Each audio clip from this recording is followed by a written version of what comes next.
What's going on, everybody? RJ Ochoa here from SB Nation's bloggingtheboys.com. Hope all is well wherever you are. Hope you're happy, safe, healthy. And yes, I would like to wish you and yours a very happy Victory Polo Monday. That's right. Today is Monday, October the 6th, 2025. And it is a Victory Polo Monday. The Dallas Cowboys getting the dub, obviously, on Sunday against the New York Jets. 2-2-1 on this season, and even Steven 500 with a road trip to take on the Carolina Panthers, where they are favorites and have an opportunity to get north of 500 for the first time in a very, very long time. Vibes are high. Optimism is reigning all over the place. The sun shines brighter. The weather is better. I know we're waiting on the cool weather to get here. I know we're all anxious. It will be here soon, right? I think it will. It's supposed to rain a lot where I live, and I'll take that at this time of year. But everything is better. Everything is awesome. And I mentioned it in the post-game show following the Cowboys win over the Jets that when your team wins, when especially like when you have a weekend, I'm a Florida Gator grad student, and Florida beat the University of Texas on Saturday. It was awesome. When you have one of those weekends, we've all been there. We've been on the other side of it, obviously, but when all of your teams win, it just feels like, it just feels like why would I ever do anything else except for watch football? Why would I ever do anything else except for enjoy sports? Of course, obviously, when everything goes against you, you question your existence and reality at large. And we'll be there soon enough. But whatever's happening with the Cowboys, we'll be right here on the Blog of the Boys YouTube channel. So make sure you like this video, subscribe, tell a friend. I'm here each and every single day talking all things Dallas Cowboys in different ways: live shows, reactions, analysis, interviews with various people. This week we are slated to have, sometimes we have, some interviews that are interesting and a little bit off the beaten path from a tangential perspective. This week, Bijan Robinson. Bijan, we're going to get some clarity on that. I know that, that's the clip that was on Sunday Night Football sparked the debate up again, but Bijan Robinson going to be here. I can't wait to talk about the Florida Gators win with him. You can also hang out with me on social media: X, Instagram, Threads at RJ Ochoa, TikTok, rj.ochoa. Email is rj.ochoa@sbnation.com. I have a Facebook page. I know you are on the book, so search for RJ Ochoa. Like the page. I promise wherever you are, I am there talking all things Dallas Cowboys. And I'm here right now, and I'm very, very, very excited to talk about some kind of takeaways from Sunday's game. Normally we do winners and losers or stock up, stock down. I did write a stock report that is available at bloggingtheboys.com if you want to check that out. That feels pretty chalk and feels pretty obvious, right? Like stock up everybody. I actually only had one stock down, and it was Brandon Aubrey. And I said it, in a literal way, but in a tongue-in-cheek way, right? Like, hey, he missed an extra point. He had a kickoff go out of bounds. Those things are very uncharacteristic of him. I don't think any of us are actually worried about Brandon Aubrey. But if we are being, fair about what is stock up and stock down, he technically qualified as a stock down, but it will be okay, I promise. So, but stock up, obviously, Dak Prescott, Javvante Williams, Ryan Flanoy, Jake Ferguson, Nate Thomas, Akeem Adeniji, Brock Hoffman, TJ Bass, Matt Eberflus, Brian Schottenheimer, Clayton Adams, right? Like there are so many flowers for us to hand out. And so I thought we could kind of do that through a different sort of conversation. So what I want to take a look at here, this is NFL Pro statistic. These are next gen stats. And as you can see, this is sorted by, it's hard to see a lot of this. You might have to pause or zoom in. I'll actually try to zoom in for you at times. I just want you to be able to get the full scope of what we're looking at here. This works. We might have to zoom out in a second, but this is total offense in the NFL. And for perspective, for context, we're recording this ahead of Monday Night Football. So that could obviously muddy the waters, but you get the point. That being said, the Cowboys are currently first in the NFL. This is sorted by yards per game. We're not going to necessarily look at things through that lens, but that's why the Cowboys are where they are. What I want to look at first of all is rush yards per game. Let's sort it this way. So I'm going to have to move back here because I want you to be able to see, whatever. Anyway, Cowboys are 8th in the NFL in terms of rush yards per game. That is fantastic to see. If we go to EPA per rush, this is a team rushing EPA perspective, not individuals. The Dallas Cowboys are 5th in the NFL. And as you can see, the Chiefs are 4th. So that could change or fluctuate based on Monday night. The point is the Cowboys are a top 5 unit, barring some incredibly efficient night from the Jacksonville Jaguars on Monday Night Football. And finally, I wanted to look at passing EPA. Here we go. The Dallas Cowboys are 4th. And the reason I wanted to bring all this up is right now, and we are only through 5 games of the season, but through the first 5 games of the season, to be specific, through the first 5, let me, take a breath here. I haven't had my afternoon coffee, so I'm a little bit out of sorts. Through the first 5 games of the season, the Dallas Cowboys have one of the most efficient offenses in the NFL. Not one of the most efficient passing offenses. Yes, they do. Not one of the most efficient rushing offenses. Yes, they do. The Dallas Cowboys have, through 5 games of the season, one of the very most efficient overall offenses across the entire NFL. Like Thanos believed, it is, I don't want to say perfectly balanced, but there is a level of balance to it. There is a level of fullness to it. There is a level to it that is allowing them to be able to do whatever they want when the ball is in their possession. And the fact that they have weaponry for Dak Prescott to work with, the fact that they have a running back who's capable of capitalizing on opportunities like Javvante Williams, the fact that they have opportunities that are able to be capitalized upon that are created by the offensive line, whether that's their full and total starting offensive line or what we saw against the Jets, an 80% different group from a starting perspective. The Dallas Cowboys have one of the most efficient offensive operations across the entire NFL right now. And that is such a point of promise, not just for this season or whatever you think is or isn't attainable for them, but for the future because of the people who are in charge, the staffers who are in charge, Brian Schottenheimer, Clayton Adams. This is a group that has a high level of leadership with a clear, ambitious goal that they are making serious strides towards achieving. And that is really all you can ask for. And the fact that they're proving that there is a viability to it through even just 5 games is very, very impressive stuff.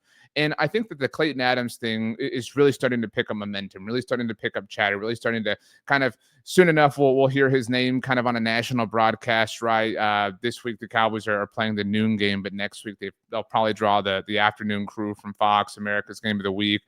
Kevin Burkhardt, Tom Brady, Aaron Andrews, Tom Rinaldi. And I would imagine by then Clayton Adams' name is really starting to circulate. And who knows, maybe a month, 6 weeks from now, he's getting connected to, if there's a head coach opening at that time in the NFL, if the Dolphins fire Mike McDaniel or whatever, the Bengals fire Zach Taylor, who knows? We can't, speculate that far. But my point here, to come back to reality, I let myself get too disconnected in my own sort of pontificating. Back to reality point is that Clayton Adams has made a significant difference with this Dallas Cowboys team, and that is represented and evidenced by not just how the Dallas Cowboys are playing, but how the Arizona Cardinals, his former team, are playing. And when the Cowboys hired Clayton Adams, when discussion started to happen about him on the internet, a lot was said and a lot was pointed to with regards to how Arizona ran the ball during his time there. James Conner obviously had a lot of success, and James Conner's been injured, and Trey Benson's injured now for Arizona. So I would offer that we take this with a bit of a grain of salt. But this came out on X on Monday. Shout out to Football Insights, _insights on X. And their caption, just to read you, it so you have it, is Clayton Adams left Arizona for Dallas this offseason. Dallas ranks first in rush success rate, and Arizona ranks 32nd. Have to imagine he gets some head coach interviews next cycle. So you want to be here on this graph, in case you're unaware, you want to be top right. That effectively means you do not want to be bottom left. And we can see here that the Dallas Cowboys are about as top right as you can possibly get, and the Arizona Cardinals have fallen on some hard times. This is literally a Clayton Adams chart. This is literally Clayton Adams having all sorts of success, all sorts of improvement for the Cowboys. The Arizona Cardinals dealing with injuries, dealing with a number of things. I don't want to just pick on the Cardinals here, but obviously missing somebody who was significantly, involved in what they were doing, who was highly important in what they were doing, who had a high level of influence in what they were doing, and is now offering those same things for the Dallas Cowboys. And similarly, the way we don't want to just pick on the Cardinals, we should also give credit to Javvante Williams and to the offensive linemen, the reserve offensive linemen, and Brian Schottenheimer, and Dak Prescott's obviously helping with the way he's playing. There's all sorts of opportunities being created. There are a number of factors involved in something like this, but it really does kind of go to show that Clayton Adams was an A+ hire from Brian Schottenheimer, and the Dallas Cowboys really knocked it out of the park here. We're only 5 games in and nobody's trying to freak out, but right now, I mean, the results are pretty obvious. The results speak for themselves, and Clayton Adams has been one of the most important additions that the Dallas Cowboys made across the entire offseason. And so I think that when we look at what Javvante Williams is doing specifically, because Javvante is kind of the face of this, right? Javvante is the person who is running the ball, right, with all due respect to Miles Sanders or Jaden Blue on Sunday against the Jets. Javvante is the one who's able to, kind of be the physical embodiment of what we're seeing from Clayton Adams. And let me put some things into perspective for you here, right? I love, and I've mentioned this several times, I love after a Cowboys game to kind of dig in and measure what happens or what happened against franchise history or NFL history. It's an article I write every week. It's called Historical Notes. And shout out to my friends at StatHead, Pro Football Reference. Their tools are amazing. I mean, for all sports, but I just spend hours and hours and hours in there each and every single Monday morning or Tuesday morning, whatever. And the numbers are really insane for Javvante Williams. So first of all, Javvante Williams had a 66-yard run on Sunday for the Cowboys against the New York Jets. That run near the end of the first half where he got pushed out of bounds at the very end to set up the second Jake Ferguson touchdown. That was the longest rushing play that a Dallas Cowboys player had since Alfred Morris in 2017. Prior to Alfred Morris in 2017, the last player to go for at least 66 yards on a rushing play for the Dallas Cowboys was DeMarco Murray in 2011. Now, both DeMarco and Alfred's plays came against the Rams. Incidentally, DeMarco's against the St. Louis version of the franchise. But my point is, there had only been, since 2011, 2 plays of that specific length or more from a rushing perspective for the Dallas Cowboys. So, I mean, my word, what an amazing thing to have those types of plays be possible for the Dallas Cowboys. Again, a testament to all the players involved, Javvante Williams, the offensive lineman, Clayton Adams, Brian Schottenheimer, that element being a part of the overall potential offensive repertoire of what the Cowboys have going on is a big reason for the offensive success that we're seeing right now. Now, I don't say that to paint anybody in a negative light that has played for the Cowboys since 2011 at the running back position. That's not a matter of like, they couldn't pull this off, whatever. There are a number of factors that go into something like this again. So we're all adult enough to be able to have this conversation in a contextual way. But I do think that we should look at what Javvante Williams is doing and understand that it is kind of rare, again, without shading anybody else. So what you're looking at right here, again, shout out to StatHead and Pro Football Reference. This is a list, obviously, of every Dallas Cowboys player who had in a single game for the team, like Javvante Williams just did, 130 rushing yards. You can see, obviously, Javvante Williams had 135. He's the highlighted name at the very top, and multiple touchdowns. Now, those touchdowns can have come any possible way. They don't have to be rushing touchdowns. Javvante had a receiving touchdown near the end of this game, obviously, from Dak Prescott. He barely got involved from a pass catching standpoint, but those things count, right? It's part of the record book. It's part of the data. It's part of the history. It's part of the evidence, whatever. My point is that Javvante Williams had $130 on the ground, rushing yards specifically, and multiple touchdowns. The last time in which a running back, or a player, I should say, but obviously a running back because he's involved rushing yards, the last time a player for the Dallas Cowboys achieved this and reached these specific thresholds in a singular game was Tony Pollard in 2022 when the Cowboys just whooped up on Matt Eberflus's Bears of all teams. So that's kind of funny. But I mean, prior to Tony Pollard in 2022, you can see this. Just look on the screen. It was Zeke Elliott in 2018. Now, Zeke had some of those games early on. I mean, just highly special. Obviously, Zeke Elliott was an amazing player for the Cowboys, particularly in those early years. 2016, that game against Cincinnati, he had a big touchdown run. It wasn't quite 66 yards like Javvante Williams on Sunday against the Jets, but he had a big touchdown that was one of the biggest rushes of his career for the Cowboys. And then he had 2 of those games in 2017. The one at San Francisco, that was the game, if you recall, Jason Witten had that crazy one-handed catch, and that was the game that Jeff Heath had to do some kicking for Dan Bailey. And then Zeke also did it later on the road at Washington and again at Philadelphia. That Philadelphia game for Zeke on November 11th, that was the Sunday night game where, speaking of Jeff Heath, he stopped Zach Ertz. That was an awesome game for the Cowboys, and Zeke was amazing. He had that hurdle where he didn't score but had that crazy run. It was awesome. And so this is the kind of production that we're seeing. And again, you're talking about, since 2018, and I don't mean to cherry pick and just eliminate 2017 and 2016, but since 2018, so you're talking about 7 seasons prior to 2025, obviously, that type of performance came once from a player, right? Like that. And look, I also want to say, I recognize these are arbitrary numbers. These are arbitrary, things to say. 130 yards and 2 touchdowns, right? Like they are somewhat random. If I lower the threshold to 100 yards, obviously that changes the return values and things like that. But my point is, relative to this specific accomplishment, if you want to call it that, from Javvante Williams, that, I mean, having that as a part of what you're doing on offense for the Cowboys is changing things. And it is also related to other things, right? Like Dak Prescott's play is both helping this cause and benefiting from this cause. It's all cyclical in the best possible way. And so this offensive operation that the Cowboys have going on, it isn't, this means that, or that means this. It is, this and that are happening, so this and that can continue to happen. It is part of what this team can build its hope upon for the rest of the season. If they are going to challenge for the division, if they are going to challenge for a playoff spot, if they are going to be serious contenders. And I know some of those things sound silly to a lot of people, but it's because this offense is working in perfect harmony. It is a 5-game sample size, and we should remember that. But right now, it's difficult to bet against any element of this offense. And when that is the case for your football team, you can go toe-to-toe with anybody. And that was obviously proven not on Sunday against the Jets, but a week ago against the Green Bay Packers.